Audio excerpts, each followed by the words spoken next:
Hi விவோஸ், welcome to வர்சாஸ் தோட்டம். இன்றைக்கி இந்த ஷார்ட்ஸில் என்ன பார்க்கலாம் அப்படின்னா, நான் ஆல்ரெடி வெண்டை செடி ஊனியிருந்தேன்னு சொல்லியிருந்தாங்க. அதனுடைய க்ரோத் எப்படி இருக்குதுன்னு பார்க்கலாம் வாங்க. இங்கே பாருங்கள், கீழே வச்சா கூட அந்த அளவுக்கு வருமானு தெரியல. ஒரு கையை வச்சு மறைச்சா கூட அந்த இலை முழுமையாக மறையிலைங்க. அந்த அளவுக்கு அகலமாக இருக்குது. நாட்டு வெரைட்டிங்கிறதுனால உங்களுக்கு ஒவ்வொரு இலைகளும் பார்த்தீங்கன்னா சாப்பாடே போட்டு சாப்பிட்லாம் போல் இருக்குங்க. அந்த அளவுக்கு நல்லா பெருசாக இருக்குது. அதனுடைய க்ரோத் டெய்லி மழை பெஞ்சிக்கிட்டே இருக்கிறனால எந்த நோய் தாக்குதலுமே இல்லைங்க. ஒன்லி நான் இது மட்டும்தான் போட்டுக்கிட்டு வரேன். மண்புழு உரம் போட்டேன். அப்போ வீட்டு கம்போஸ்ட் இருந்தது கொஞ்சம் போட்டேன், அவ்வளோதாங்க. பாருங்கள் எப்படி சூப்பராக க்ரோத் ஆகிருக்குதுன்னு நீங்களே பாருங்கள்.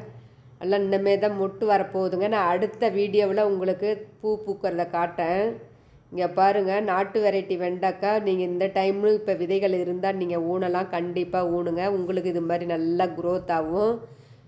நல்லா எவ்வளோ செழிப்பாக இருக்குதுன்னு பாருங்கள். நம்ம வீடியோவை தொடர்ந்து பார்த்துக்கிட்டே வந்தால் தான் நான் என்னென்னலாம் போடுறேன், எப்படி போடுறேன் அப்படின்னு உங்களுக்கு ஒரு ஐடியா கிடைக்கும். கண்டிப்பாக நம்ம சேனலை சப்ஸ்கிரைப் பண்ணுங்கள். Okay, bye, thank you.